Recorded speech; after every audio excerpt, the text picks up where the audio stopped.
Why is the little girl wearing a veil? The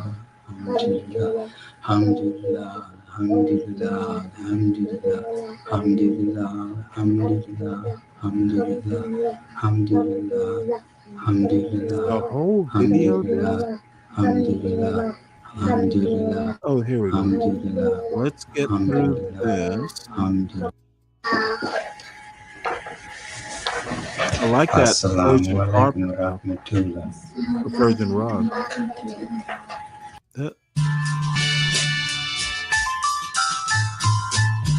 Ooh.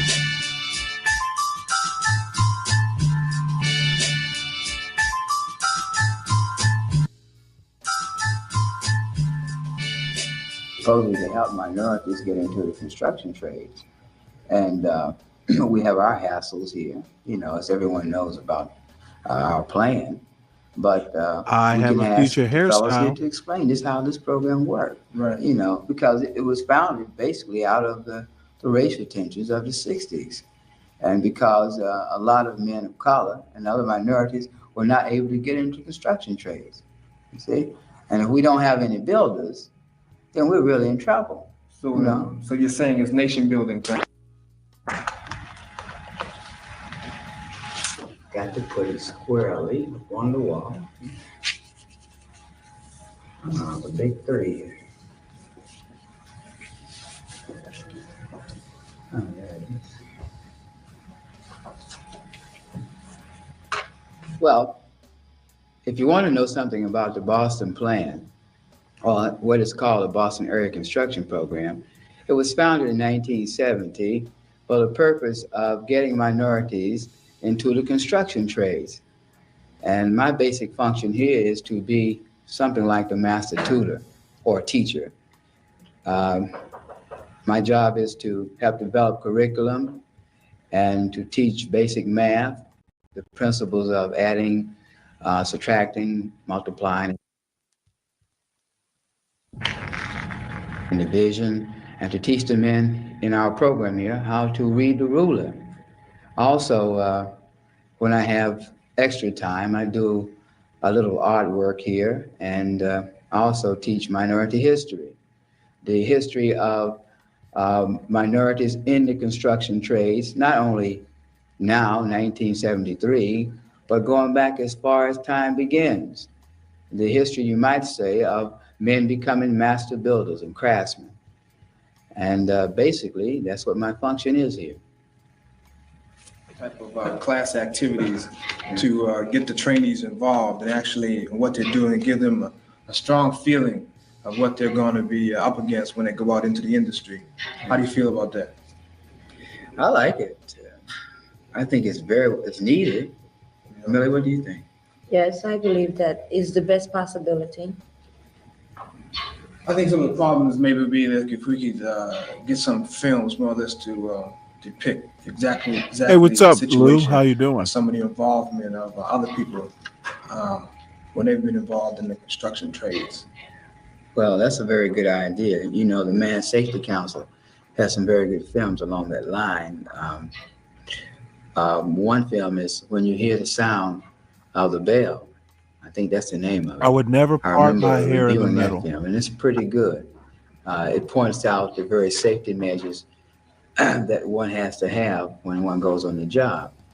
Also, I would think another suggestion that will help in getting the fellas to understand more what they will face on the job is to have some of the people in our staff who are actually men in the trades to talk to them. What about some of the historical aspects? Do you feel as though we could give them more involvement, say in Black history and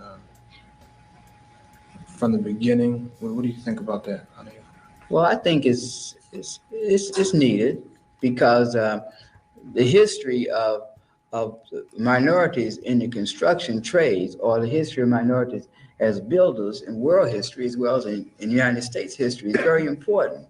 We're trying to give a positive image that as people in this country, you know, many of whom come from outside of this continent, we were not all slaves at one time. We were builders, great men, great civilizations, civilizations in Egypt and and Mozambique, civilizations in India, Arabia, China, civilizations right here in America, the Incas, the Aztecs. They were all what you call mound builders. They So were what great you're trying to builders. say is that a lot of the brothers that be coming to the program have actually lost a lot of its history, and you feel as though it will help them. Definitely. If one does not know oneself, it makes it very difficult to be able to understand other people. And part of knowing oneself is to know the history of one's background and what one's people have contributed to the world. Right. What about back to safety? You feel as though we should have more safety, more involvement on, so they won't have injuries and things on the construction sites? How'd you like to see them become involved in that, really? What do you think? Well, Safety program. safety programs are important, because the most important thing on the job is, first of all, the man be able to do the job. But if he hurts himself, he won't be able to be a good worker. He may be permanently injured. And of course, I think safety should be at least 30% of emphasis that we have in our program. I would kind of like to get back to the historical thing, to structure our program from right on up to the present current date. I'd like to see us, involve our program and kind of structure it around, actually what has happened, historically. Yeah, also, I agree with you on that. Also, I feel that we should emphasize what Is he Asian? minorities I don't have know. contributed to building up of America. Because He it's looks very a little important. too busty Like you to say, be an Asian. from the days before slavery, Supreme of during the slave trade, as well as now. And you see, what we need are positive images of what we are doing now. And this is why I feel we should emphasize not only the past, but a lot of what's happening here in the present. I certainly hope that we will get the support that we need from the other agencies in the community, because we do need their support too. What about some of the racial bias? How do you think we should, show them, I want people to between know a black this is, I guess, 1973. And the most interesting thing is the answers, some of the issues in 1973 in this interview still exist. So I would have to think about it a few minutes to actually think of why. But I just want to point out that history rhymes, if not repeats. Blacks in construction, some of the same stuff that come up in present conversations. Not much has changed, but a lot has changed. Tradesmen and white tradesmen that work in the construction site, some of the racial things that they may come in contact with, some of the type of confrontations, and different things that we're running into. How do you feel about that? She doesn't look Asian to me. Well, I think we should definitely expose them to it because that's real, But I think we should tell the truth about the entire situation as much as we can. And in telling them the truth, we could start telling about how this program was set up here, because this is a real situation. This is the program that was set up. You ready, Larry? Allahu Akbar, Allahu Akbar. Allahu Akbar, Allahu Akbar. Ashhadu an la ilaha illallah. Ashhadu an la ilaha illallah. All right. Well, this is just going to be worship service through the end of the program, but I don't know. The part about the construction stuff, I think some of these issues still come up. And let's see. I see John started a show and people are starting to drift over there. So I am not going to be able to provide you with your morning nightshade dope. So I think I'll just go ahead and end it with this recipe. So y'all have fun at John Galt's. Enjoy your dope.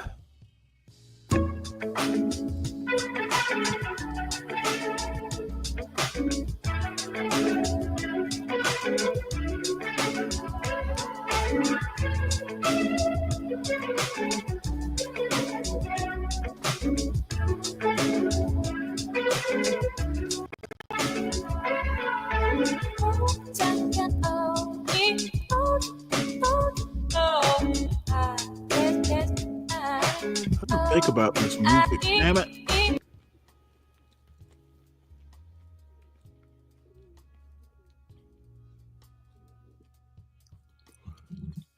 Well, I guess I'll have to talk you through the pork chops. You should never fry pork chops with dried spices, unless it's pepper or something.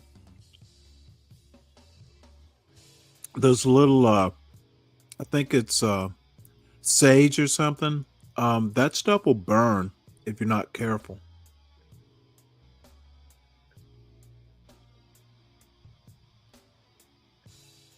.400-degree oven, huh?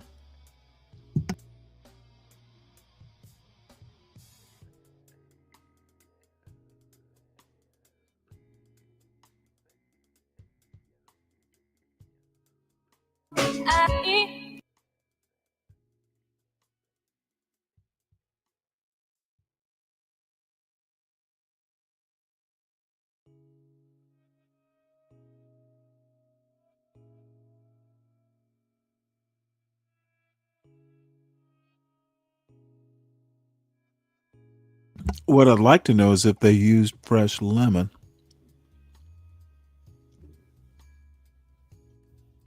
So anyway,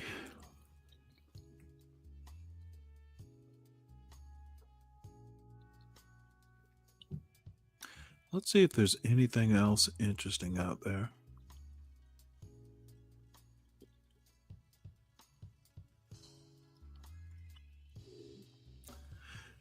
Oh, look. John Galt is actually looking at a video that I watched. Oh, you know what? These motherfuckers.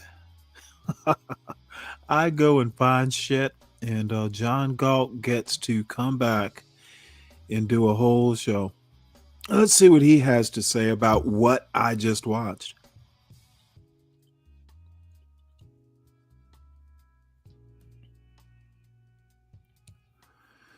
Let us see. Talk about accountability? Is that what we doing? Is that? Okay, is that what we're doing? Okay, because that was all perfectly okay. It'll be interesting to know what his all of the take on this factors is. that you see, I do appreciate that you see it is too much for somebody to be a little bit loud in public. I got you. Somebody be a little bit short at Costco, you know, dealing with all of that. I got it. So congratulations, Black MAGA. You know what's so interesting? These people are talking about Donald Trump got 25 felonies. Listen to this. 25 felonies. It'd be nice if we could hear John. Yeah, 25 times, man. Yeah. 25. Yeah. Niggas say he got 25 felonies. That's a tenant of mine.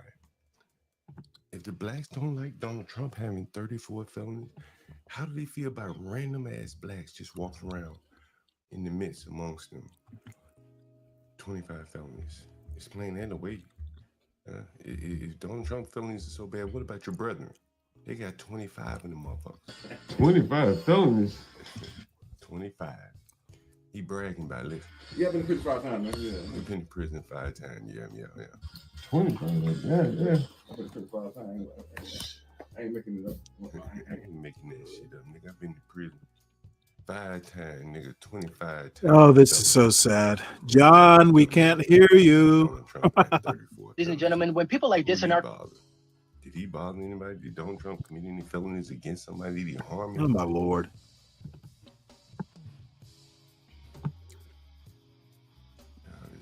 We have a lot of comments, like keeping your profit.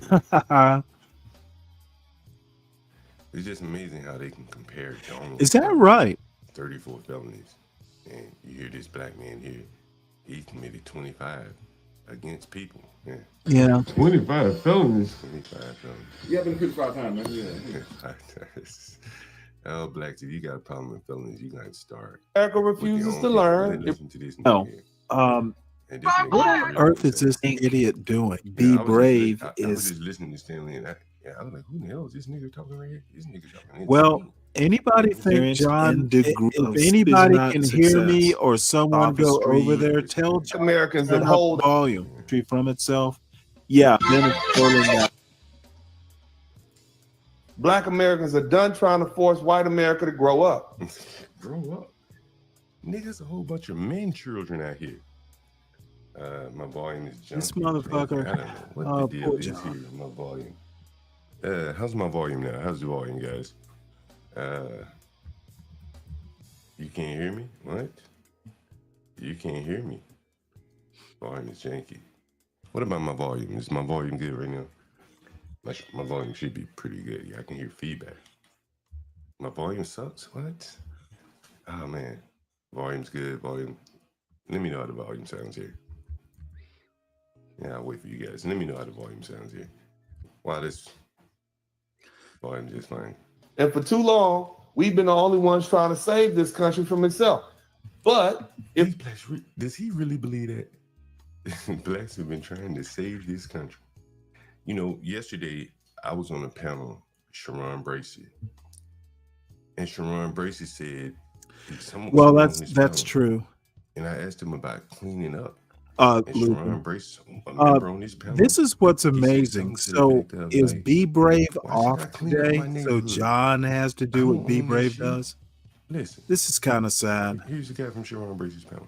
He said, well, why should I clean up the neighborhood? We don't own this shit. Hey, same thing. Why don't blacks try to at least just clean up the neighborhoods? You know, like cast down your bucket It's where you not are. your neighborhood. It's not, It's what it's not your neighborhood. But yet this black over here says, what does he say? He says, if too long, we've been the only ones trying to save this Well, country from it's itself. nice to know they're that trying I've to save it. inspired And John then this this nigga over early here, in the morning he says, you know, to it's not your critique what I try to say. at least just clean up the neighborhoods. You know, like cast down your bucket it's where you not are. your neighborhood. Yeah, motherfucker. It's where you live. That's How what I'm about saying. The point is you don't actually own that. talk Is you about don't what own it, so Dennis you can't Sperling is clean that talking up. about instead That's of a hell creating of your mindset own to have narrative there. off If of you what don't he's own the things around you, Um, you shouldn't even keep them motherfuckers clean. cleaning up their neighborhood has nothing Imagine to trying to teach a do child to with keep what their Dennis neighborhood Sperling clean is saying. when your John, justification for do not better, cleaning son. something is, well, It's where you not are. your neighborhood. It's not your neighborhood. And this But motherfucker will if play America the same refuses to thing learn, it over refuses and to over and listen, it over. refuses to grow, Let's be then getting maybe it's into time for John's us to head. let it crash and burn, eating that. like do blacks really believe that? Like, honestly, this is not even criticism by blacks. Nobody's gonna follow the Yeah, people at the bottom. yeah. Like I the don't people think that John are is doing well for draconian themselves, as people much who are more as likely to say, okay, I see what you guys got going for yourself. I'll follow what you I guys are don't doing. know what John But is. this guy thinks that Black Americans are responsible for building and saving America. Is To this save right? this country from itself. Okay, see, But here's the if problem America with John. refuses to learn, it refuses to listen, it refuses Black America is responsible for tearing down America, not building America.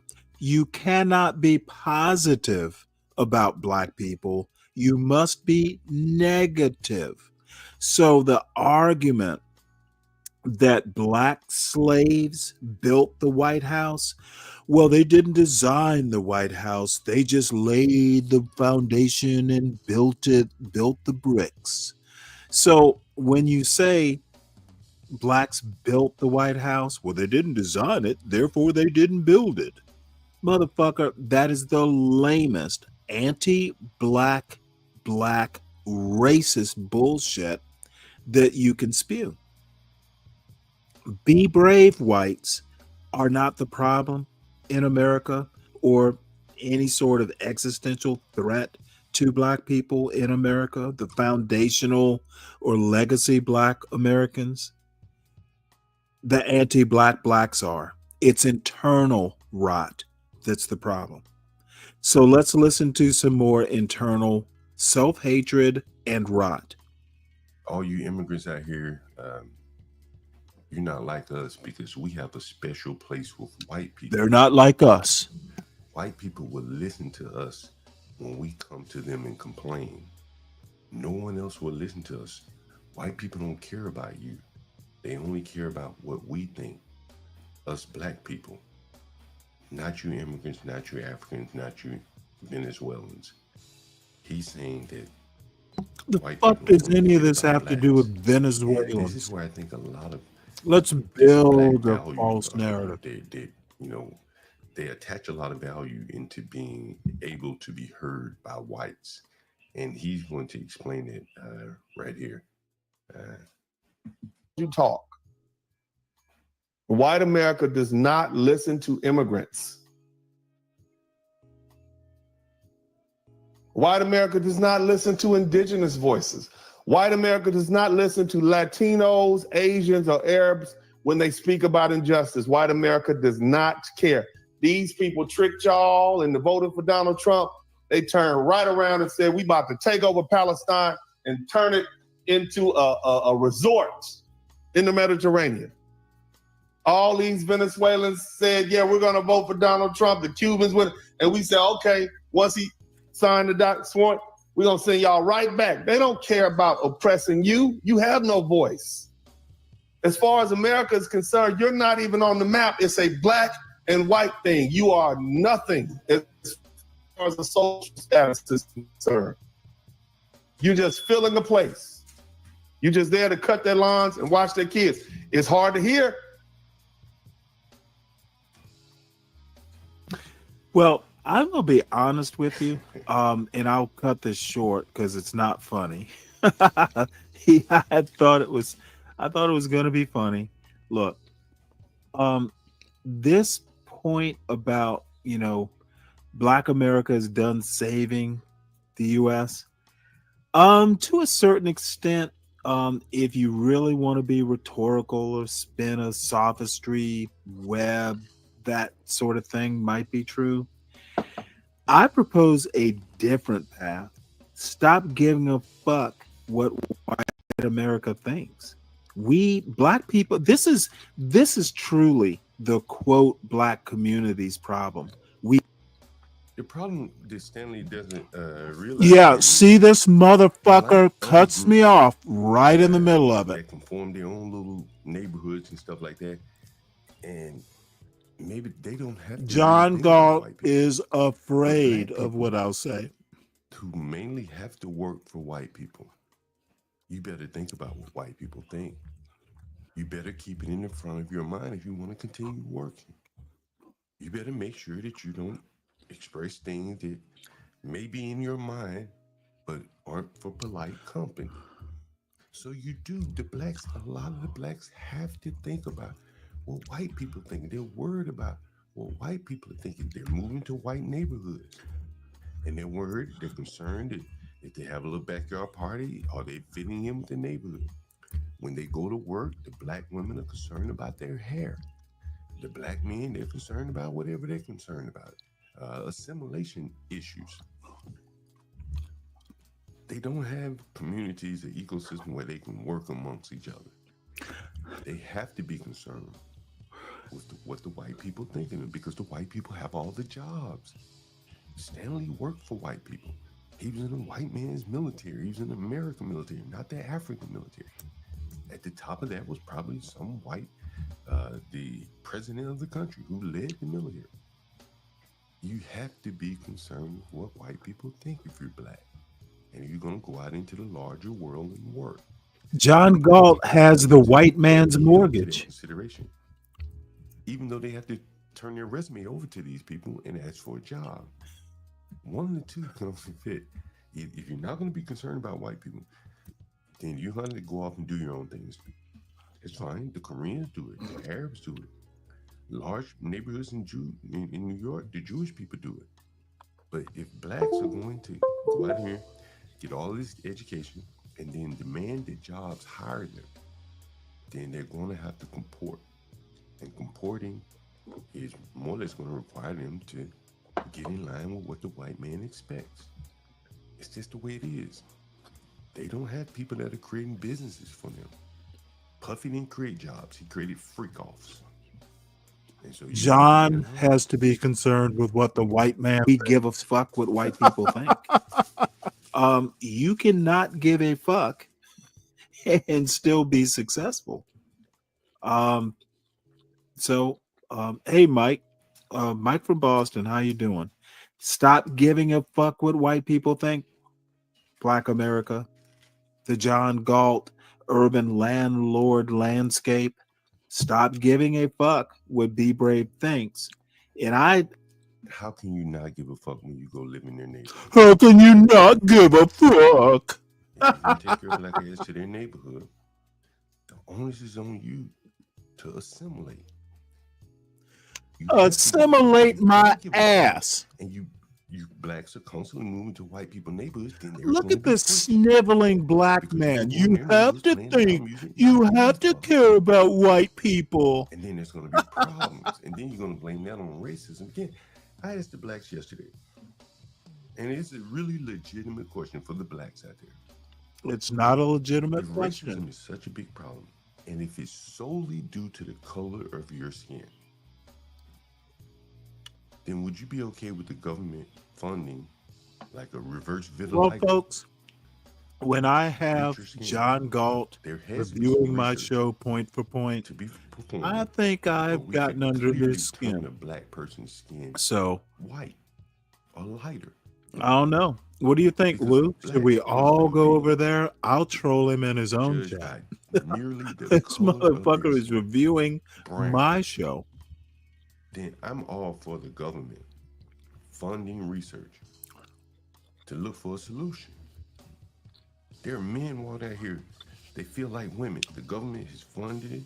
They put it on your health care, your Medicaid. You can be a woman if you feel like a woman. If blacks are so aggrieved at being black, being judged by other people, then why not see if we can just turn them white on the outside? Michael Jackson did it. Sammy Sosa did it. If it's solely the same color of their skin, fucking dumb nightshade points, John Galt cannot think his way out of his little basement apartment there. Skin color is the problem. Skin color is not the problem, John. What do you think about this, Stanley? People in the audience. Is the brown color of the black skin? No, the brown color is not the problem, John. It's the quality of the thought. Or could it be the content of their character, which is what Martin Luther King talked about? Is it their color or their character? I'm just curious to know, because I was just looking through Twitter and, you know, the lady. Motherfucker, I don't even have a Twitter account. You look through Twitter, John. I don't have an account. Let me know what Twitter says. Those type of people. And I have my Twitter stream up, and I saw something. I have my Twitter stream up. I don't know who this guy is, Kendrick. I could give a darn less. No, I see you're awake, so I'm gonna have to tone down my language. Damn it! I thought you'd fallen asleep. Man accused. Let's see if we got a video.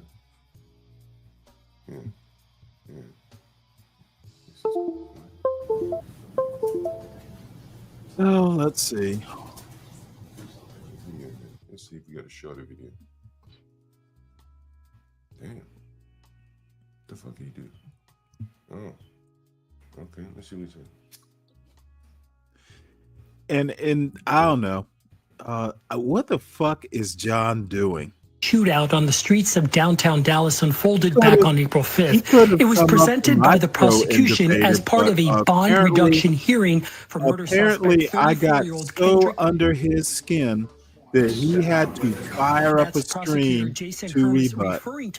I'm kind of proud. 28-year-old Ashley Long and her friend 36 I am proud of little old Stanley got under the niggers the car with his hand. Mercedes stops. Almost immediately, Kistler can be seen trying to retrieve a handgun out of Long's purse when Finch steps out of the car with a gun in his hand. Now, see, he has to go and point out I can tell you Mr. Finch's crime gun was in the pointed black in community Mr. Kistler to and Miss Long's refute direction. anything I started said. to fall prior to what appears to be Mr. Kistler directing his gun at Mr. Finch. So to go out on an assumption, I would assume Mr. Finch fired first. The defense. That's the black man that killed killed a white woman downtown Dallas. And here is his mama, the mother of Kendrick Finch. So he's trying to make a point and can't even get his fucking volume right so people can hear his point. And here's his mother, Cynthia Finch. She said, "Free Carmelo Anthony." Amazing. And that's the mother of the guy who killed a lady downtown Dallas a couple weeks ago. So you kind of see that people are kind of tired of these kind of people, these bloodlust people that are more or less race rooting for the murder of other people and getting excuse me when it happened there. Again, this is the mother, a black woman, saying free Carmelo Anthony. And I don't know if her son killed someone before or after Carmelo Anthony, but again, this just kind of shows you the rot runs really deep there. The rot runs really deep. Following up with Carmelo Anthony here, blacks in a higher socioeconomic status still murder much more than the poorest whites. Carmelo Anthony, and I pointed this out. Well, here's the deal, folks. Yeah, no one can hear him, but they are straining to hear him. Dave, this is sad. Household income of 85,000 and over. Blacks still have a homicide rate of 15. You know what? When you can't be positive, you just review my show and then you go straight into black crime. This motherfucker is really the anti-black blacks are the problem in the black community, not the white racists. White racists can only be white, but they can't do what a racist, anti-black racist black man can do. And there was a guy, I think this is him. Let's see if this is him. He says, so, I don't know. Most of the niggas in America are in about 20 to 25 cities, right? You can hear the thing, but you can't hear John. Where 200-300 people were murdered. It ran. And that's what the black man is saying. He's saying like the blacks are out of control. And when I Dave, go over to his show. Maybe you can hear him directly and not through StreamYard. Who told you that? Where did you black there? And there you go. Your experience, and most of the violence, the extreme violence, is like by the black kids. So I think the problem is there's no such thing as black violence or white violence. The issue is when it comes to our community, we tend to. Let a white person shoot up a school. They say the whites commit most of the street shootings, school shootings. So the blacks are willing to pick and choose and cherry pick what's black and what's white violence. Again, he says it here.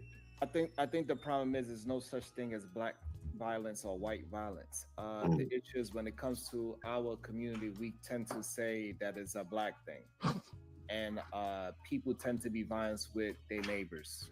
So it doesn't matter about your race; it's about who you next to. Yes, well, Carmelo Anthony was next to Austin Metcalf in the affluent area, and where you would expect it.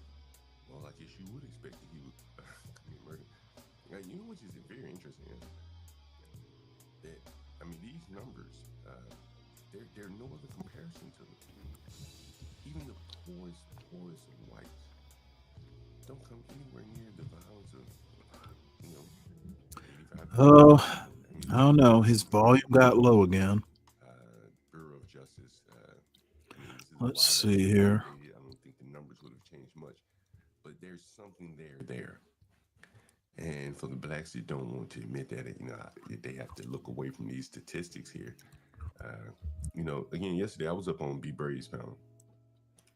And, I don't know if the guy was trolling me or not, but King Shanard was saying, basically, you're at fault for the people breaking in my house. And, I've heard it so many times from blacks, and blacks will say, well, you need to put better locks on your doors. They don't even have any expectation that their people won't steal, so they just expect that you will go to the extra lengths of putting bigger and better locks on your doors and things like that. And so to hear King Shenard, trying to make excuses for the people that are committing the crime, I think that's again where a lot of the fatigue is coming from. These people just cannot be honest. They'll hear the stories. Just black lady. This is the weird thing. If you don't agree with these anti-black blacks, then you're lying. Like they know the truth, and they only know the truth. And if you disagree, you're a liar. This is just really their limitation. This is why anti-black blacks live in the hood. Because whites will laugh them out of their neighborhood. You see that all the time. There's just no straight talk. There's no straight talk. Listen to Jungle. I mean, hey, you think I can make a change in just one man here? I tell you what, though, if they keep listening to people like Sharon Braces, I will say this: they don't have a shot. Sharon Bracy. See, the problem is if they keep listening to you. Why are they? Why? Here's the deal. Why are black people listening to Sharon or John or Stanley or anyone? Maryland. Don't listen to us. 150,000, where majority of the people are millionaires. Silver Springs. But it's also Jay. Oops. Don't listen to us. Go out and think for yourself. You don't need Sharon or John or Stanley to teach you how to think. Think for yourself. We are only entertainment. We will go back and forth with each other, but I trust that a Molov or a Deacon Dave or a Lupin or a Free Zone Lou, y'all are living your life already. We're just a diversion. I'm not sure any of us have the truth. We may have a truth. And it may coincide, it may not, but damn it, we are not the truth. And I'd be upset if you thought I was the truth. What's worked has worked for me and, my family. There may be tidbits, there may be good advice, but we are not your game plan. Only you can make up your own game plan.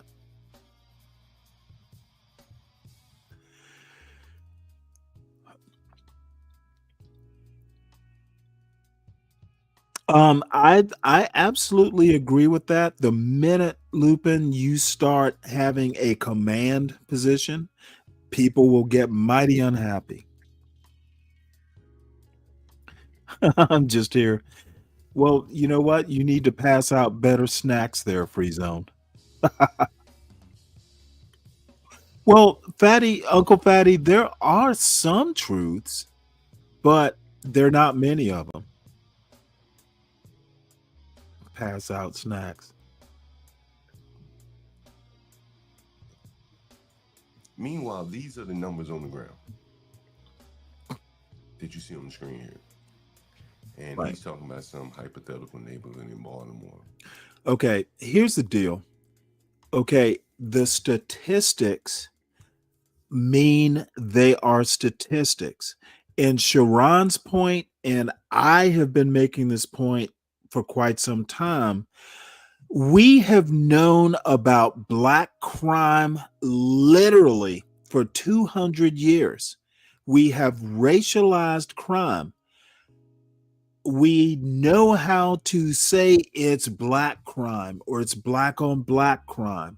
We know how to do that. What we've never done is just called it crime and tried to solve it without racializing it. Try it. It might work. It's just a thought. And when dumb motherfuckers start beating up a whole community for what's happening in very narrow geographic spaces, the whole black community, whether you live in Beverly Hills or fucking, Buckhead or wherever get stigmatized because of what happens in the inner cities, and people like John Galt are willing to go along with it. That is our problem. Racializing crime, and the John Galts of the world, the anti-black blacks, are willing to go up and listen to a fucking bottom feeder talk about how fucked up the black community is. This motherfucker can't even fix his own life. I heard him talk about, how he barely had a marriage and all this bullshit, but yet he is trying to, he thinks he's better than black people, all black people.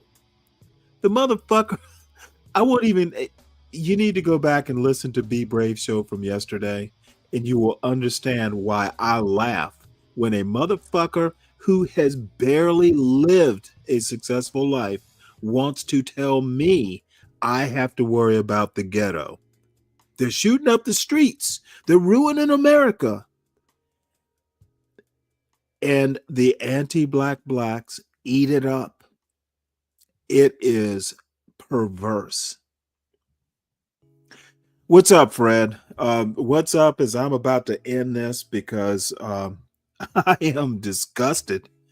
And Fred, you keep asking me that question. And I hear you, Fred. I'm starting to question more and more every day. I was okay with just doing my show and being done with it. And then it turns out John Galt wants to review my show and disagree and not come up here. And the reason he didn't come up is he knows he won't get on my panel and be able to compete verbally. I will just fucking crush him.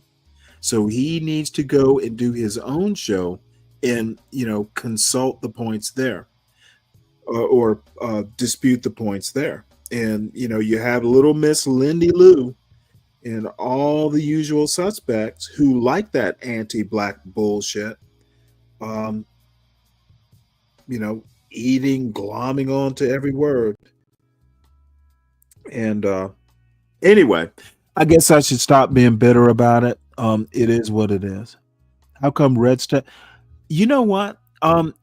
Be Brave never covers that. Rape is not, blacks have their murder rate, but you will never, it's shooting up the streets. It's not the sexual violence that gets to the anti-blacks or the Be Braves. They ignore the other types of violent crime. They just want, it's racist. They have to make a narrative out of this crime without actually looking under their own hoods. So anyway, Deacon Dave, hit the link if you want, or Uncle Fatty.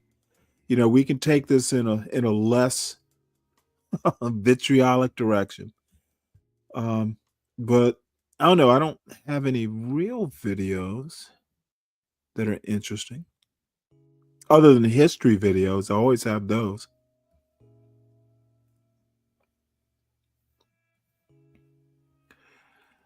Let's see what else.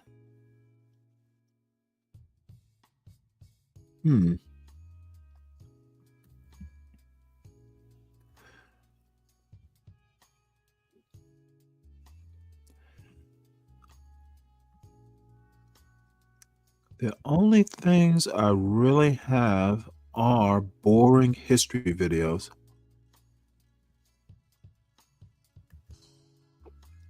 Unless I can find another Professor Black truth, that would be funny.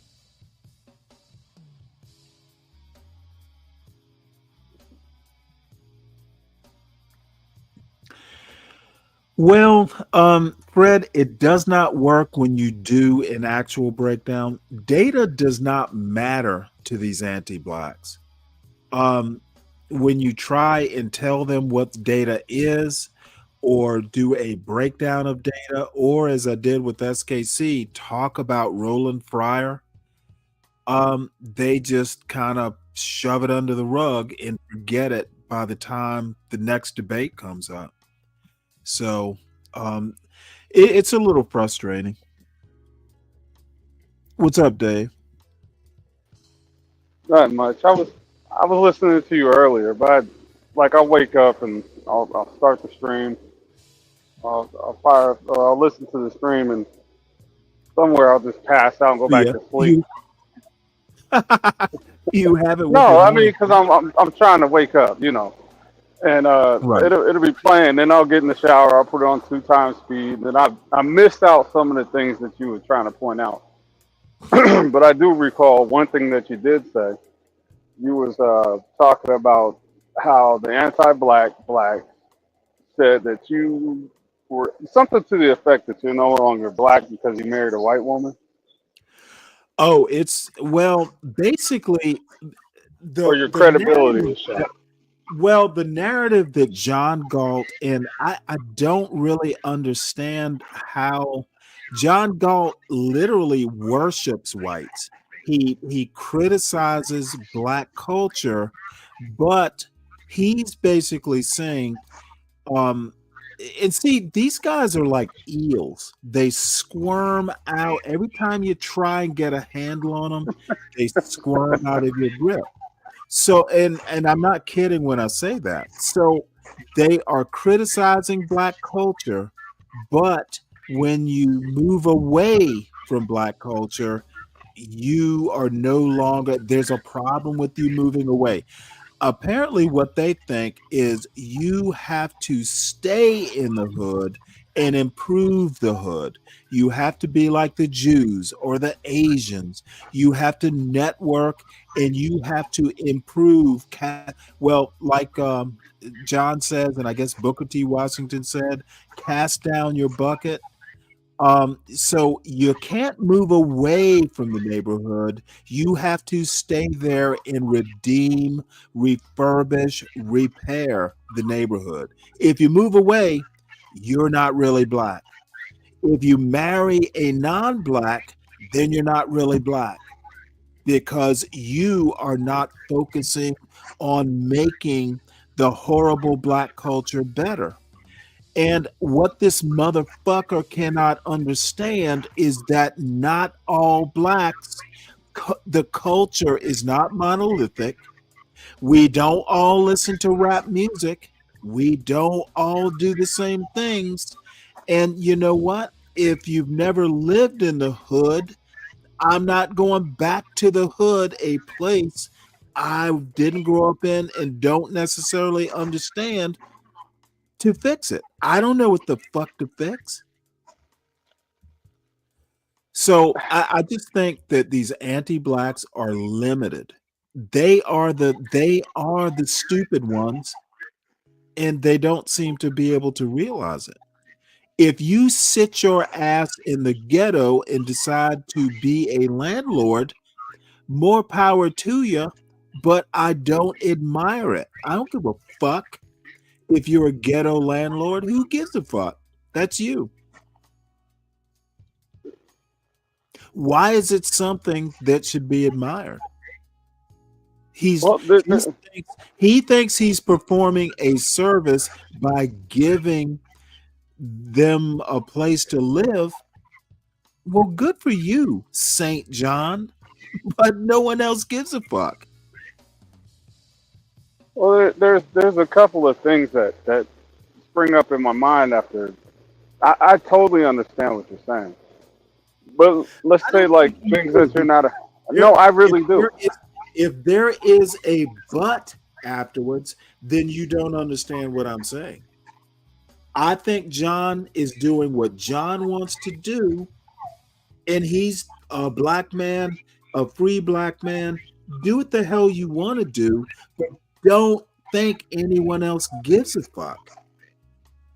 No one else gives a fuck that he's a ghetto landlord and he's helping the dregs of society. Motherfucker, I don't care. Good for you. You're not doing it for free. I just try to get a full understanding. I really do. Motherfucker, the full understanding is John is limited. Yes, that may be a part of it. Yeah. He is a prisoner of his own fucking racist behavior. And he's not smart enough to figure it out.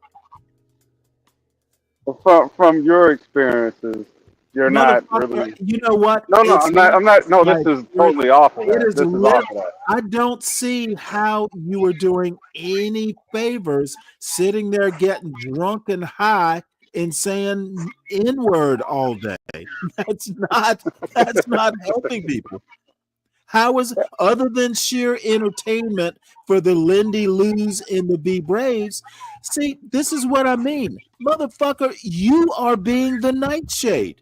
You are sitting there getting drunk and high for the whites' entertainment, and you are having a problem with other black people. How the fuck does that work? I don't know if he's trying to be entertaining or legitimately griping. Look, there's enough content there. I have met people like John thinks he's fighting the good fight. And dude, you know what? All I have to say is after my wife died, I was with my son 24/7 to get him where he is, and I'm going to leave it at that. I didn't have motherfucking time to drink and smoke and fucking be online. I was busy raising children not to be nightshades.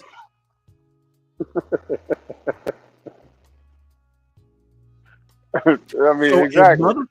A motherfucker like that telling me, Stanley Cross, that reading a book and you live in a white neighborhood, your county, motherfucker, I have a son in a fucking engineering school.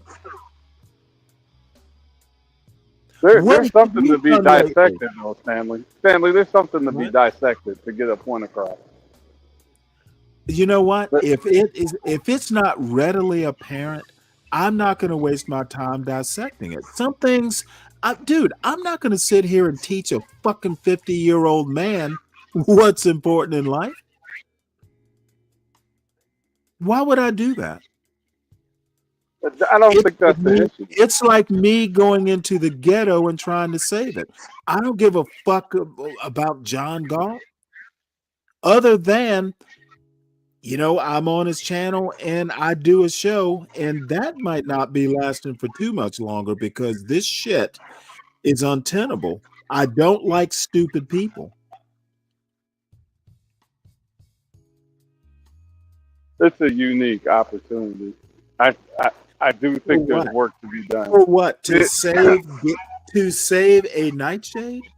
No, the contrasting characters has entertainment value. And the fact that you're on here, you could do whatever you want. I'm not that entertained. No, but you are entertaining. But you bring a value to it. As a matter of fact, it's almost like sharpening your argument. He can't sharpen that argument against nothing if there's no pushback. Okay, he doesn't have an argument. There is no argument to sharpen. Okay, I'm dead serious about this. There is no argument. If the argument is why can't we be like the Jews? Well, motherfucker, we're not Jews. That's why. Isn't that self-obvious? Isn't that self-evident? We're not the Asians because we're not Asian. It's a different history. It's a wide stride to go there to that point, Stanley. I understand. Do you know how many times I've said this to John Galt? I could imagine once every show, in one way or another. Because to me, honestly, and I'm not kidding, that is a dumb motherfucking question. Why can't we do what the Jews do? Well, motherfucker, we're not the Jews. I literally told him on his show yesterday that we need to figure out our own path.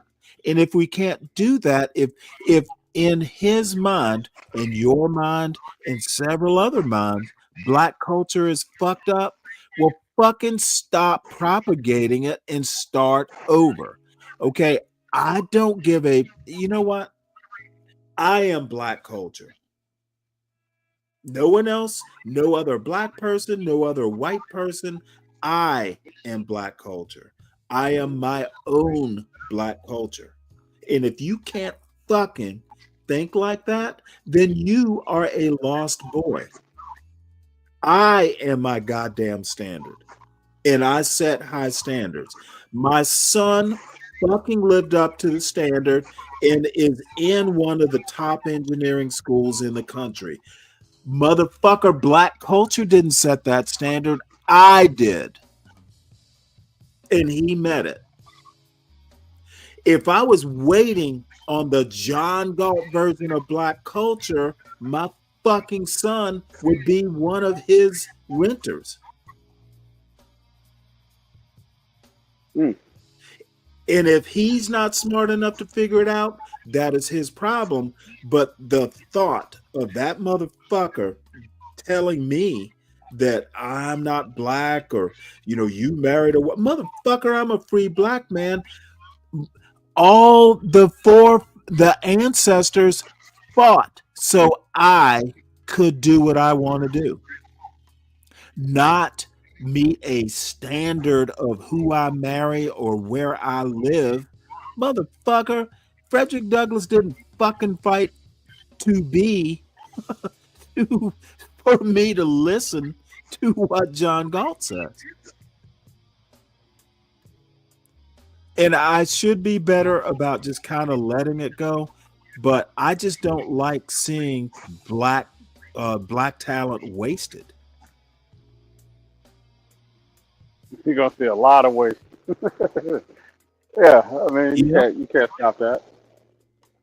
All I have to say is if this 50-year-old motherfucker can't figure out that, you know what, you better be setting your own standard.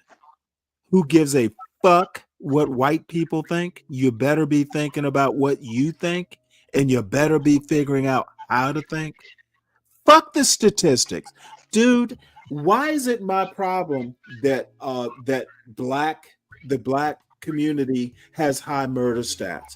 Why is that my problem? It's not. Okay, then why the fuck does he keep quoting it?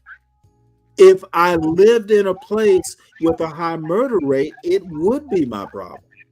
But I don't. think it's something satisfying if you could talk directly to the problem.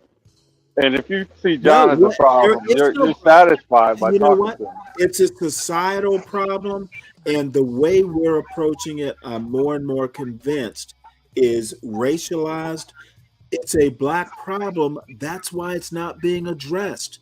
Can't this dumb son of a bitch see that? It is a black on black crime problem. That's why it's not being solved. Everyone's complaining about it like a Be Brave, but Be Brave doesn't give a fuck about fixing the problem. He just wants to do a YouTube show about it.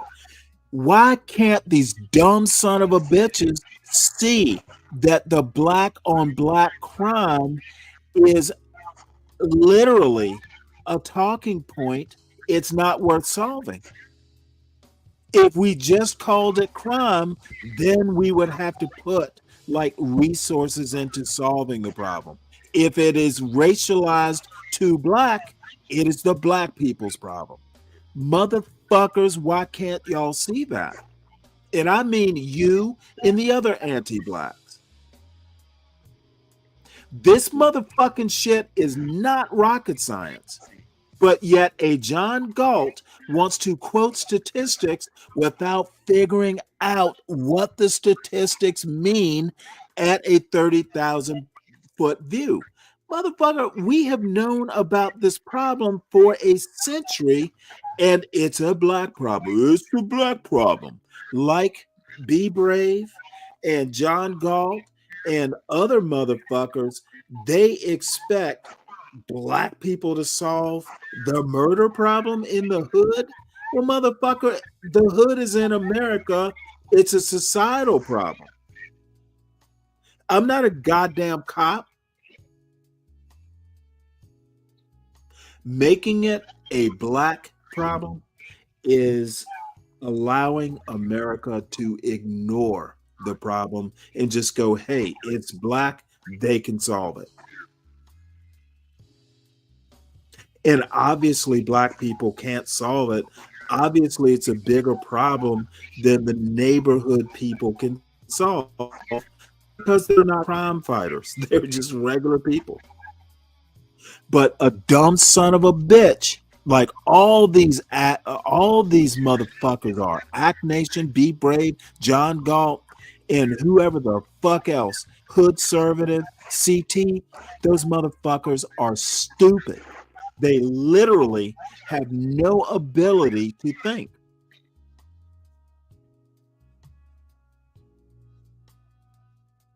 That's my opinion of them. And there's not a one of them I wouldn't get on a panel and tell them directly what I think. They are limited.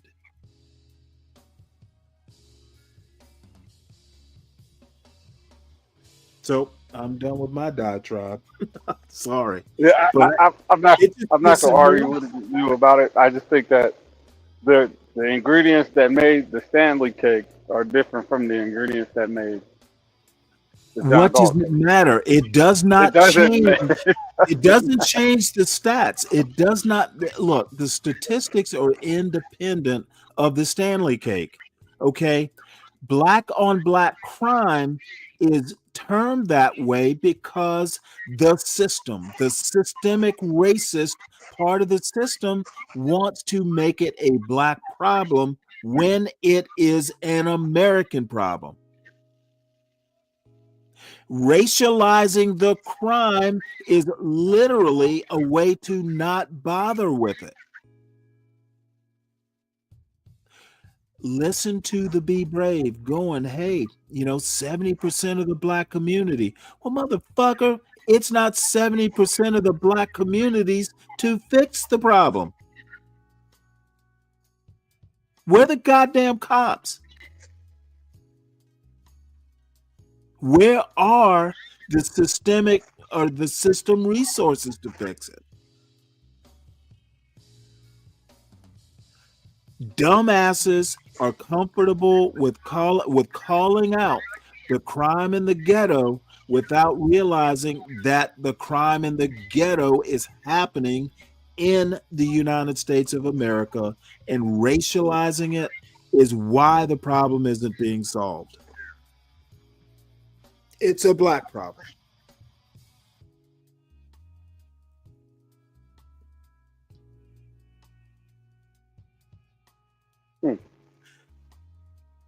I'm sorry, but it is plainly obvious. No, I know when to let you get it off, man. Go ahead, get it out. No, I've said what I said, but I just feel. See, I feel sorry for John Galt, quite frankly. Luckily, I don't have to live his life. I can live where I live and be okay. And you know what? I shouldn't even have given it this much of a thought.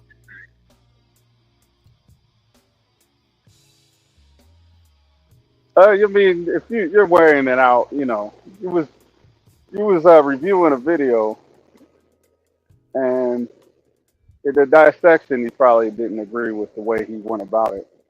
That would set anybody off, I guess. That's your work.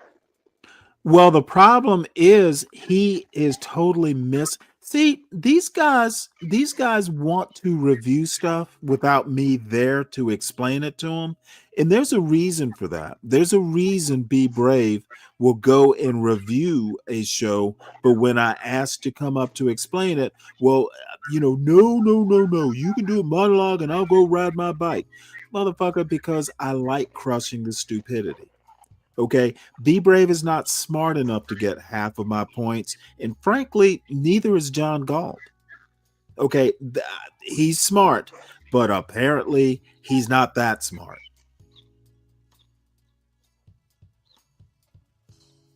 And I'll just be naked about my opinion of his abilities. That's fair. And it's nothing I wouldn't tell him. He is limited, and he should fucking start asking more questions than fucking making dumbass pronouncements. Pulling up statistics doesn't really solve much. It tells me there's a problem. That's about it. And if there's a problem, it is literally something that should be solved. And he wants to say, well, you know, the black people, it's a black problem. 70% of black people. Motherfucker, aren't black people Americans? Why can't we do what the Jews did? Well, motherfucker, why can't Asians haven't been here that long? We've been here for 400 years and we haven't solved it. We haven't. Well, motherfucker, there's a reason. Read a history book. You might get a clue.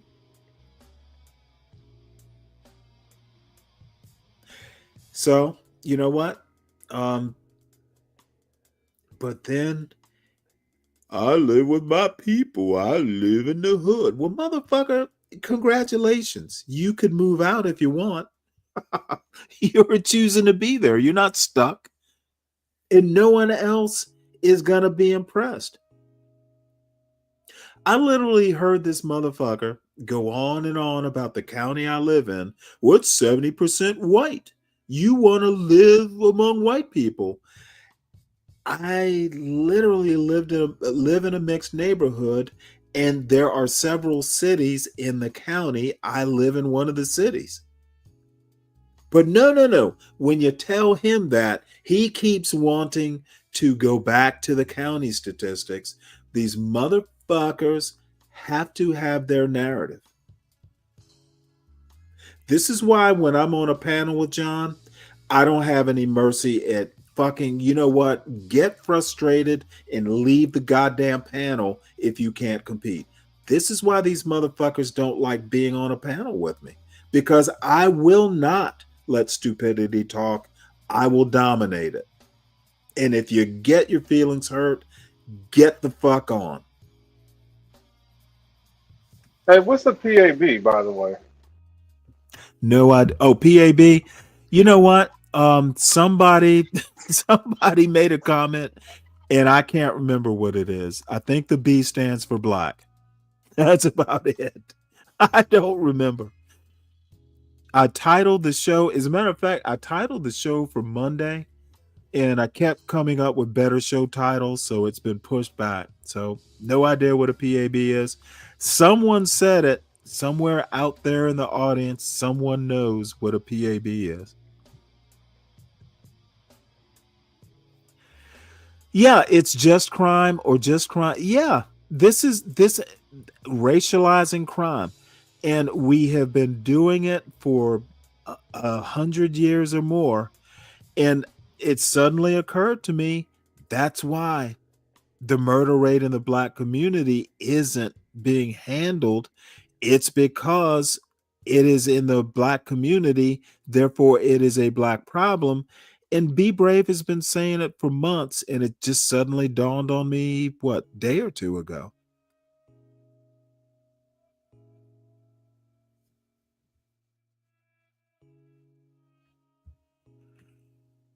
All right. That makes Well, no sense. Peanut butter and jelly. That's PB and I J, not don't. P.A.B.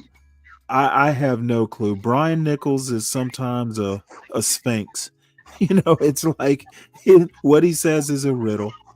He'll tell us when he's ready for us to know. Hey, what was that Professor Black Thought video about the statue? It's Professor Black Thought. Yeah, he had a statue And by video. the way, he is not a progressive. If you've ever listened to him for a length of time, he's actually fairly conservative. Yeah, somebody said that's Jason Black. And they do have kind of the same cadence. And I'm sorry, it's Professor Black Truth. Yeah. Somebody said that's you know what? Jason Black. You know they what? do sound similar. Jason Black has that kind of deep voice. But that could be a voice mod too, though. Well, whatever. It's funny, and I thank Fred for bringing me back to it because I used to listen to him all the time. Yo, can you run that video back one time? Yeah, I actually have a new one queued up, and I don't agree with everything he says, but sometimes I do. This is a crime report thing.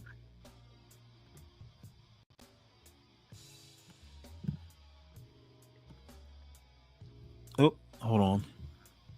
Crime report. Jackson, Mississippi, August 14th, 2022, 8 o'clock p.m. Mississippi's story is much like the United States itself. It's a red state, though it does have some blue cities within it, and those are the ones that Black people are in control of, including the state's capital of Jackson, Mississippi. And that has long been a target that the white right in Mississippi have lusted to try to capture. Mississippi's Capitol Police Force had previously only provided security for government buildings. That is until 3 years ago, when the GOP-controlled legislature and governor decided they were going to try to take over the state capitol by pushing legislation to replace Jackson's local court system with a single white judge who would be appointed, not elected, by the GOP state chief justice and prosecutors appointed by the GOP state attorney general. They also have been trying to expand the jurisdiction of the state-run Capitol Police in a district that includes parts of Jackson.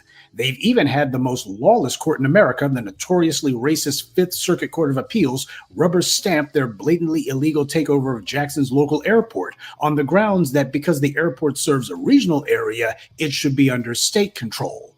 Something that has never been the case in 100 years. Nobody ever thought that the state should be in control of the airport until now. All of this in response to Black people who are in control of these major cities. If these good old boys down there were so concerned about how taxpayer funds are spent, they need to look at themselves and how they've been wasting untold millions in state money. They could ask Brett Favre about information on that one. And by far the biggest part of the GOP takeover of the city has been militaristic in nature, just an open plan to put white officers on the streets of Jackson, allegedly to help local law enforcement, even though local law enforcement didn't ask for it. Because what's actually been happening is you have a gang of neo-Klansmen who haven't been doing anything to reduce crime, though they have been getting their jollies killing unarmed Black citizens and framing them for crimes they didn't even commit. This encroachment upon the sovereignty of Black leadership in these cities has been going on for years, and the Black citizens have been opposing this on the grounds that this would only result in a white racist gang of marauders and criminals committing crimes, with innocent people winding up hurt or killed and creating legal messes that will take decades to clean up if they can ever be cleaned up at all. Of course, Black Jacksonites have had to wage this war alone. Just like they did in New Bern, Alabama, and everywhere else, Democrats have been nowhere to be seen. And it's against this backdrop that we turn to the subject of this morning's briefing. On the night of August 14th, 2022, Sinatra Jordan was driving a rented car. He had a passenger, Sharita Harris. The rented car was a Nissan Rogue with Arizona plates. Sharita's car was damaged and Jordan was driving. About the only thing he could be accused of was driving with a suspended license. Mr. Jordan and Miss Harris were cruising downtown Jackson looking for a place to relax. They had known each other for years, but had only recently begun hanging out. As they drove down State Street, Mr. Jordan realized that they were being followed. It was an unmarked cop. Well, here's the deal. And this is what he just glossed over. Why is this kid driving around on a suspended license? You can't just fucking gloss over that and then all of a sudden they're cruising around looking for a place to relax. They shouldn't have been cruising around. This is a problem that should be noted. Cop car that had begun trailing them. This unmarked car then pulled up behind them and started flashing its lights. As Mr. Jordan moved his car into the right lane to pull over, the police suddenly opened fire. Mr. Jordan looked over to Miss Harris and realized she was covered in blood. He had been shot in the head. Mr. Jordan wisely didn't stop driving and instead tried to get the two of them to safety. The cop car stayed in close pursuit. Mr. Jordan had made it to his neighborhood, but he realized that the police who had just tried to kill him and who had grievously wounded his friend were still in pursuit. Hoping to lead them away, Mr. Jordan pulled over, got out, and ran. He would eventually surrender to police who, because they were in his neighborhood, suddenly were gun shy. Both Mr. Jordan and Ms. Harris were taken to the hospital. Mr. Jordan, still not knowing why the police had ambushed him and his girlfriend, was taken to the notorious Raymond Detention Center. When Mr. Jordan asked to know how Ms. Harris was doing, he was told she was in surgery. Ms. Harris's ordeal would be comparably horrible to what Mr. Jordan would endure. She would have to undergo multiple surgeries to remove a bullet from her brain and to repair her left eye and ear, but her face would remain partially paralyzed. She would struggle to chew or to drink liquids. She would suffer bouts of dizziness and had trouble remembering things. Her injuries made it difficult to do routine tasks like cooking, driving, working, and caring for her children. Now, predictably, this gang of Mississippi State Capitol race soldiers didn't carry body cameras, and their police cars didn't have dashboard cameras either. That was the entire point of setting up this little experiment. There's supposed to be some sort of white supremacist secret police. The two Mississippi Capitol Police thugs responsible for trying to take the lives of Mr. Jordan and Ms. Harris are Jeffrey Walker and Michael Reinwald. These two, of course, came up with a story of their own, with no evidence, mind you, saying the opposite of what Mr. Jordan claimed, and it's full of the kind of weasel words and qualifying language that you would expect from cops who attend those seminars where the police union pays some lawyer to coach them on what to say when they commit some crime against a citizen. These two claimed that Mr. Jordan had run a red light, that Reinwald had merely started to get out of the unmarked car when Mr. Jordan suddenly took off. The so-called chase went onto the interstate, where Reinwald claimed that he heard what appeared to be a gunshot and saw what he thought to be a muzzle flash and noticed that the back window of the Nissan Rogue was shattered. Reinwald claims that was when he opened fire. Now, you notice how the weasel words actually fit what Mr. Jordan claimed, except the difference is you got these two cops who are trying to play the orders of events backwards. And if this all sounds familiar, it should. This is exactly what Ohio police did to Jalen Walker. That case was also a police pursuit that was filled with all kinds of claims that were never verified. Police claimed that they heard a sound consistent with a gunshot. They claimed that a traffic camera captured what they believe was a muzzle flash. So just like with Mr. Jordan, we see all of these qualifiers. None of them could say for sure what they had heard or seen, but they knew that they had to kill Jalen Walker. He was gunned down in a hail of bullets. And he was also found to not be armed when police killed him. Now, these are the kind of lies that the cops told in an instance where they did have body cameras and dashboard cameras. How much more egregious do you think the lies would be in Mississippi, a place where they don't require police to wear body cameras or have dashboard cameras? So it doesn't matter what state they're in, they all stick to the same lies because they've all been coached on the same lies to say. Walker claimed that Mr. Jordan had fired from his vehicle a second time, so both he and Reinwald had no choice but to continue to shoot at the car. Walker and Reinwald also claimed that Mr. Jordan had thrown something from the car. They then claimed that some neighborhood witness confirmed that it was a bag full of dope and guns that Mr. Jordan had thrown from the vehicle, but when asked where this bag of drugs and guns were at, the two cops claimed the witness told them that 3 armed men took them. How convenient. No dashboard camera to document this alleged bag of contraband being thrown from the vehicle, and their mystery witness tells them that some unknown men, no doubt black, had run off with the only evidence. Do you really need someone to tell you that they were just lying their butts off? The local DA's office charged Mr. Jordan with shooting at the police, and that's when things took a turn for the worse.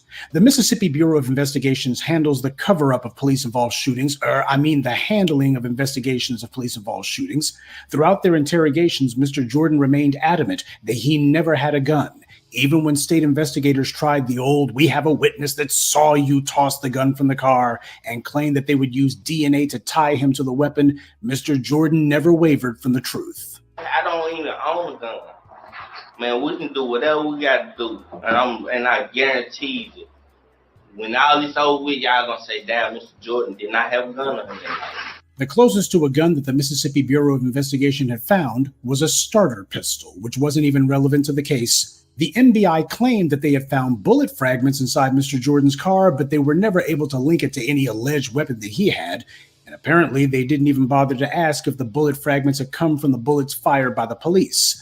They found some spent shell casings in the street, but again, couldn't link it to a weapon. And when they reviewed surveillance video of this police ambush, they didn't find any evidence to support the white cops' claims that anything had been tossed from the window of Mr. Jordan's vehicle. Regardless, the Mississippi Bureau of Investigation knows that when it comes to black people, you don't have to have evidence. You just have to have an accusation. And so they submitted their case to the state attorney general to be reviewed so a determination could be made as to whether or not they wanted to go to trial. However, the state attorney general's office never replied. They never said anything about the case for 2 years.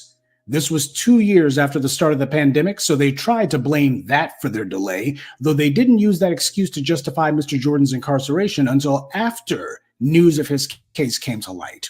Now, this is the reason why the case of Mr. Jordan is the subject of this morning's briefing. You see, in Mississippi, criminal cases must go to trial no later than 270 days, that is 9 months, after a defendant has been indicted and arraigned. But there is no limit to how long they can hold someone while waiting to be indicted.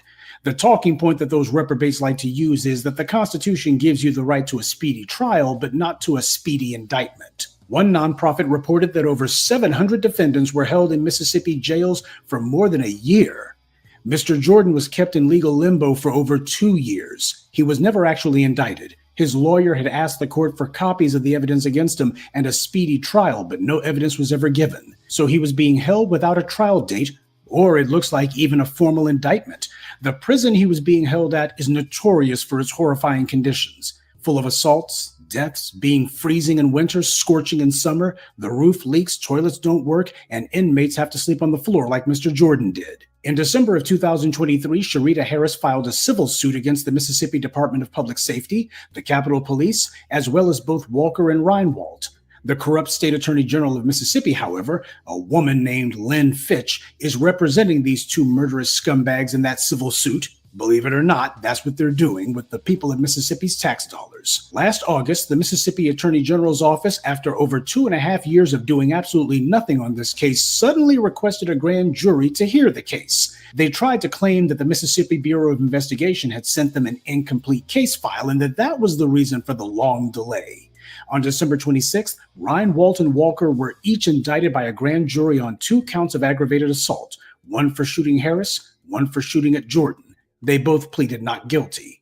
By February of this year, Mr. Jordan still hadn't gone to trial. No date had been set, and this time something that's all but unprecedented took place. Andre DeGruy, who was the head of the state's public defender's office, personally took on representing Mr. Jordan in court. This was part of an effort to reduce the state public defender's backlog. He made it a point not to have Mr. Jordan's trial postponed again. At that point, the DA's office was suddenly very agreeable to negotiating a plea deal. Though he had done absolutely nothing wrong, Mr. Jordan felt that merely to get out of prison, he had to plead guilty to a reduced charge of fleeing the scene and also a 2020 felony charge related to some stolen motorcycles, which had nothing to do with the night in question. The 940 days that he'd spent in pretrial detention went down as time served, and he got 2.5 years of supervised release. And as for the 2 thugs in blue who had tried to take the lives of Mr. Jordan and Miss Harris, Mississippi officials had hoped that this case would go away, but it didn't. And now the bastards are scrambling to try to make it seem like they just didn't know what was going on, but now they're so concerned and they're finally trying to do their jobs. They know that these same white GOP legislators could and should be the subjects of criminal prosecution themselves. Those state legislators knew that it was thoroughly and completely predictable that taking over Jackson's law enforcement by a bunch of white supremacist thugs would end precisely this way, and that this was exactly what the residents of Jackson had been protesting. They said this was exactly what would happen, and it did. This is what black people mean when we talk about black fatigue. It's exhausting having to have the exact same battles with the same racist degenerates over and over and over again. And of course, you won't be surprised to learn that this isn't Walker and Reinwald's only run-in with the law. Only a few weeks after the attempted murder of Mr. Jordan and Miss Harris, Reinwald and another rogue cop, Stephen Frederick, were responsible for killing Jalen Lewis, a black man who was also driving with a female passenger. Mr. Lewis was also the target of a so-called traffic stop, which these 2 thugs claimed necessitated their shooting him to death. Last month, Frederick and Reinwald were indicted for manslaughter in that case as well. To this day, the family of Mr. Lewis still hasn't gotten an explanation for why an unmarked vehicle was pursuing him or what the alleged reason was for pulling him over, much less shooting him dead. Well, you'll probably notice that this Frederick character has all kinds of tattoos on him. Now, how many of those do you want to better white supremacist symbols? Mississippi is Klan Central. so let's not pretend as if this is just innocent body art. Among other things, Walker has been charged with violating a driver's civil rights and accused of beating someone after a chase. So the attack that these two carried out against Mr. Jordan isn't the only time they've done this. You have a verifiable pattern here, which shows that what they're doing are not accidents. Ryan Walt was fired in April. Walker was allowed to leave the Capitol Police in 2023. They're both scheduled to go on trial in June, only 6 months after they were charged, which doesn't matter because they're both free on bail, which is the entire reason that what happened to Mr. Jordan was so predictably reprehensible. When we in the black media talk about racial immunity from law, this is what we're talking about. Now remember, the corrupt state attorney general in Mississippi who was so eager to bring some quickie charges against these two, she's also simultaneously defending them against the civil suit that was brought against them. But of course, she's claiming that there's no conflict of interest here. She should be allowed to both simultaneously defend them in civil court and prosecute them in criminal court. The judge on this case ordered the attorney general, however, to appoint a special prosecutor. But to me, that's a problem, because you can't expect someone corrupt like this, who was responsible for this case being dragged out for over 2.5 years, and who was defending these two scumbags in civil court, to now be allowed to choose who's going to prosecute them. If anything, the judge should be the one who appoints the special prosecutor. It just goes to show, as Neely Fuller said, white supremacy believes in taking both sides of the conversation. See, these bigots, they've always believed in sacrificing some pawns to try to save the rest of their pieces on the board. Now, all of this is happening in the U.S., and these incidents occurred right under the nose of the Biden administration, who did nothing about it and said nothing about it. Yet today you got Democrats and their shills who have the nerve to talk about preserving democracy in America. Because they're not black, they don't care that there's never actually been democracy in this country. White liberals, Democrats, etc. have only recently realized that there's a fascistic streak in the GOP, but black people, as always, have been the canaries in the coal mine. As we've seen in places like Michigan with their so-called emergency manager law, and in Florida, to Tennessee, to Jackson, Mississippi, the white right has been pushing all manner of harebrained schemes to remove control of black cities under the lie that it's all about public finances or public safety, while thoroughly ignoring the crime-ravaged and impoverished white counties and cities in their own midst. The Democrats have sat on their hands while black cities have been selectively targeted. Even after the Flint water crisis, Democrats have done nothing to push back and reverse these GOP takeovers, to say nothing of punishing the perpetrators. And yet now those same Democrats want to pretend that they're suddenly concerned about all of this. They've only just now noticed how the Republican Party has been running roughshod over people's rights. Yeah, they're noticing it now because the Republicans are trying the same stunts against them. Now it's a problem.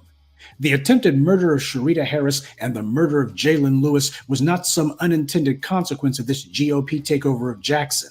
The deliberate targeted racial killings of black residents was the entire point. That was the intended consequence. This was what they wanted to start doing on a statewide scale. Jackson is just supposed to be the beginning. It makes no sense to vote for Democrats unless and until they publicly run on a platform that they're going to dismantle these racist schemes by the Republicans and punish them for it. Because it doesn't matter if it was the decades-long travesty in New Bern, Alabama, or Flint, Michigan, or Jackson, Mississippi. Where black people are concerned, there's never an example of Republican overreach that's egregious enough for Democrats to make a crusade out of stopping it. Democrats organize statewide referendums to make abortion legal in red states. So they've got no problem at all challenging GOP overreach when it affects white women, when Clarence Thomas merely hinted that the Supreme Court should revisit their decision that legalized gay marriage. Democrats and Republicans both instantly put aside all their differences and during an election year banded together to make gay marriage legal at the federal level. The Democrats have never done anything like that for issues affecting black people. Even when they make their insincere noises about voting rights, which for them means illegal aliens being able to vote, they still don't actually lift a finger to do anything about it. Democrats are liars when they claim that they want to fight fascism, when they've spent decades silently complicit in every Republican scheme to turn the states into democracy-free zones. But there's also something else here. Democrats have engaged in the exact same tactics of keeping innocent black people incarcerated and unconstitutionally refusing to bring black defendants to trial themselves. I've told you in the past about Michael Walker, a black man who was illegally imprisoned by the LAPD for over 2 years without trial. The police falsely claimed that they were able to keep him jailed because the investigation was still ongoing. But the cops who falsely imprisoned him deliberately concealed evidence that they knew would exonerate him, and the DA out there refused to drop the charges or to do anything about them. This happened in liberal Los Angeles, which is in liberal California.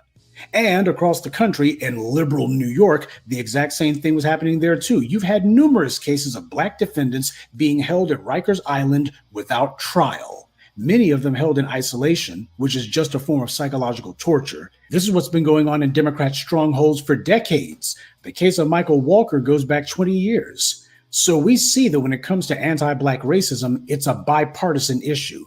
Both of the major parties are equally guilty of it. Both parties do it. So neither party wants to see these practices stopped, and they damn sure don't want to see anyone punished for it.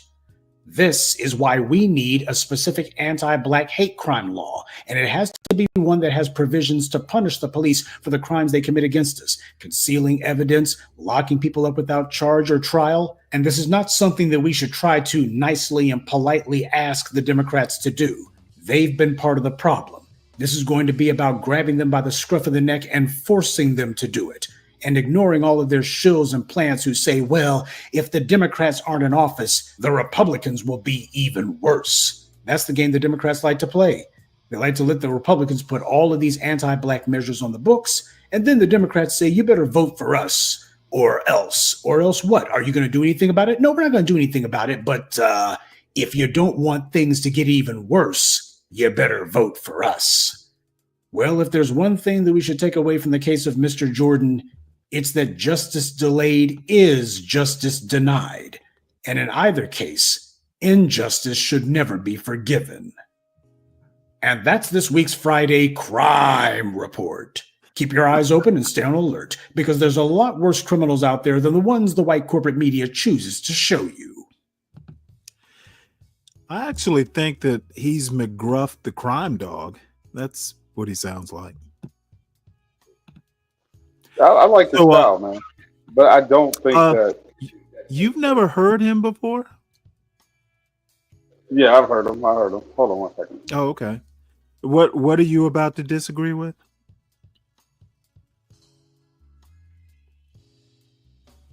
No, the Democrats sat on their hands. They didn't do anything about it, but they want to act like they're a reserving democracy, how he put it.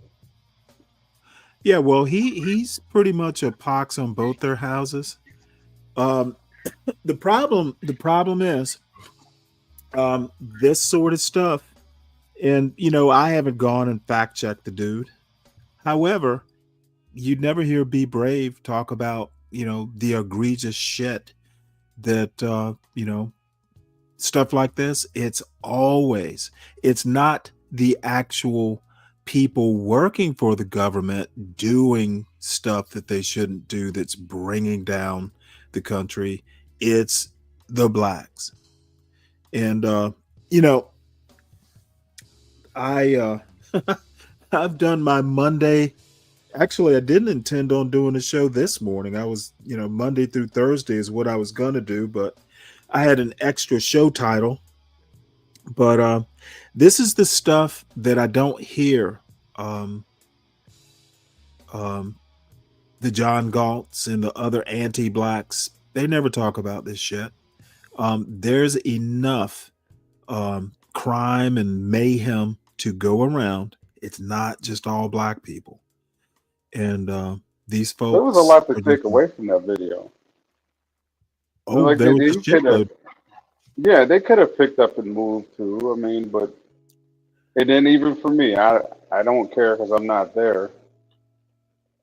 Well, no, you know what? I don't care because I'm not there. But if you're going to say how fucked up black culture is, maybe some of why people want to resist when they get stopped by cops is they're afraid of cops like the ones described in this video. Not everyone is able to go, well, hey, statistically, I'm going to be okay. Some people see what cops are capable of doing. And this is why I get so exhausted with people like John Galt. This motherfucker, I don't know what to say other than he could do better if he chose to do better. So wait, and let's make this circular. If cops are bad in a certain area, we move Okay, no. away from Let's not do that. That's not my point. I know. My point is that, hey, there is enough bad stuff going on to go around. I'm just saying it's not all blacks. There are other things. I'm more afraid of people who are agents of the state doing egregious stuff than I am some hood, shooting up his neighborhood. I think cops can do more damage because theirs can be systemic than, some little hood. And people, there are certain anti-blacks, white and black, who just don't have the kind of thinking process that can hold both problems in one space.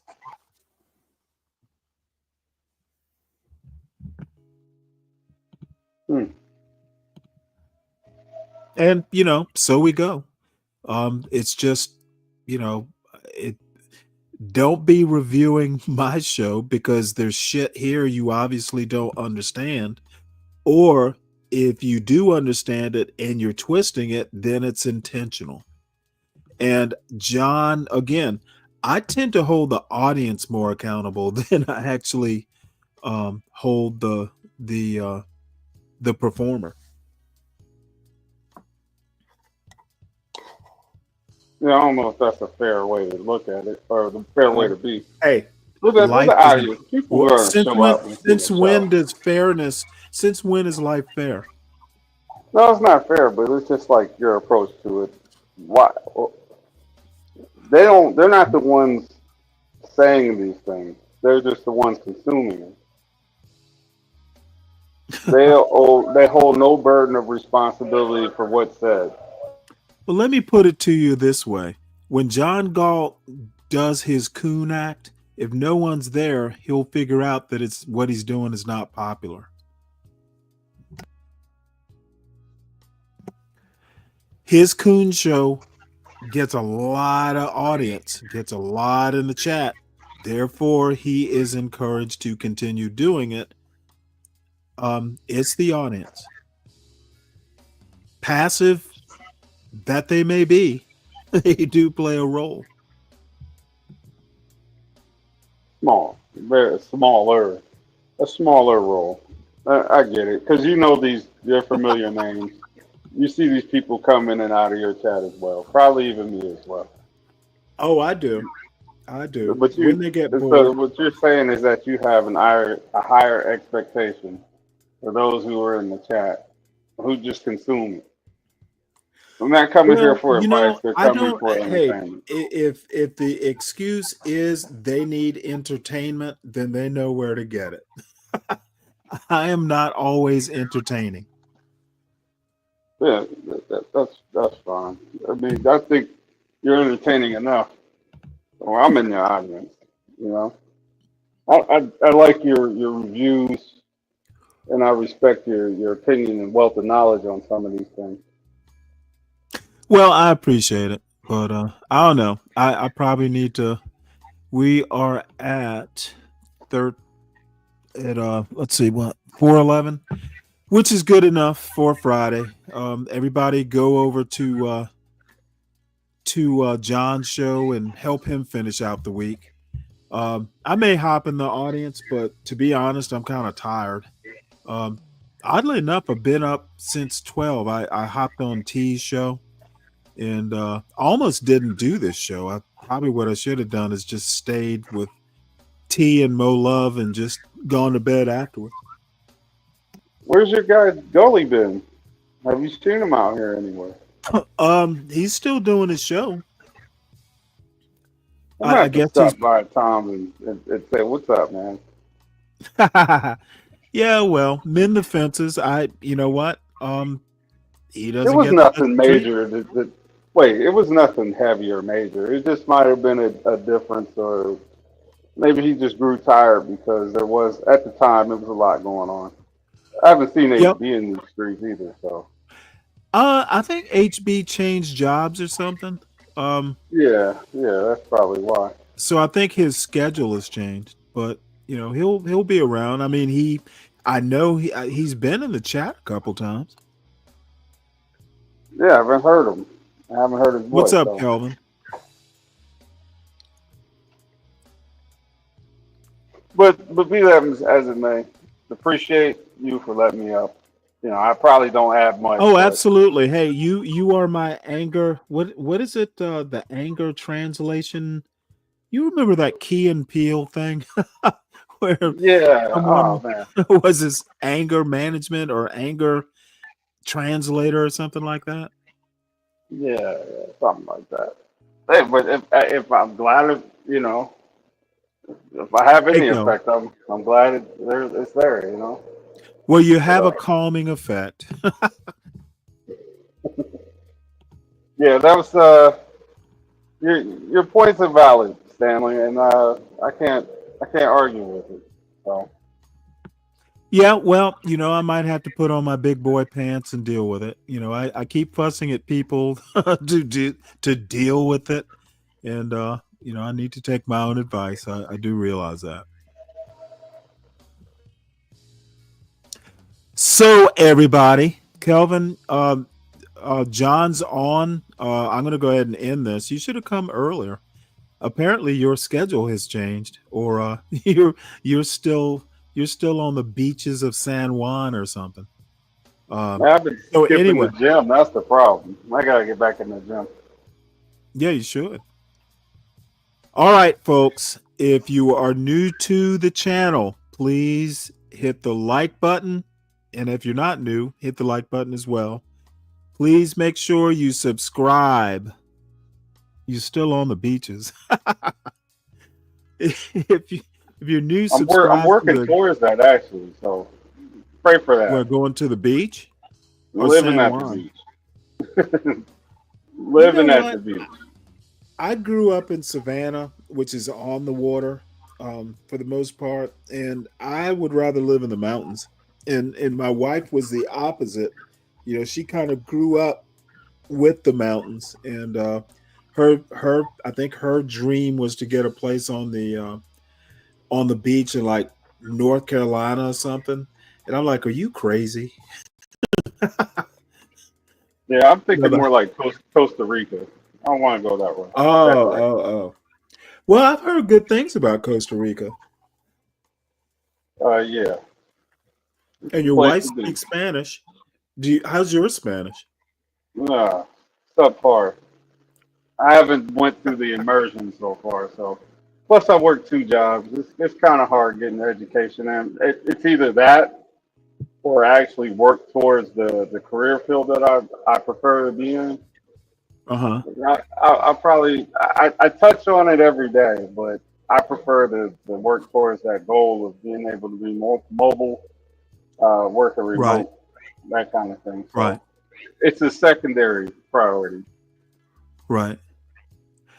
Well, Kelvin, you and me both. I could deal with marrying a Cuban woman.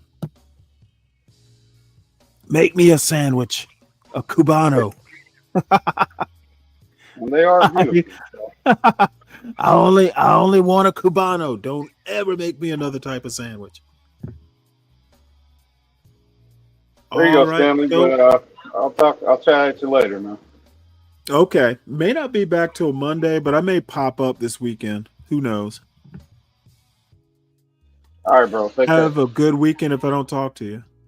So everyone, just go ahead, hit the like button. Make sure you subscribe to the John Gall Urban Landlord channel if you are new to the channel. Spread the wealth. I'm not averse to getting some Bud Light this weekend, so support your host. Support the show when you support the host. And make sure you support Portia, our executive producer, who was in the chat. I guess it was yesterday morning. I haven't seen her this morning. Please subscribe to the Stanley Cross channel at Stanley Cross 6000. I do the occasional video essay, and I'm feeling lazy because I haven't done any this week, but I will try over the weekend.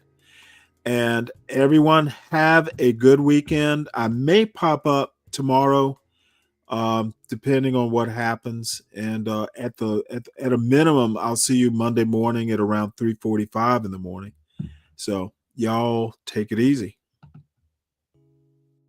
If you know somebody who drive a truck, I bet you he done had a relationship with a lot lizard. All these truck drivers love these lot lizards. I promise.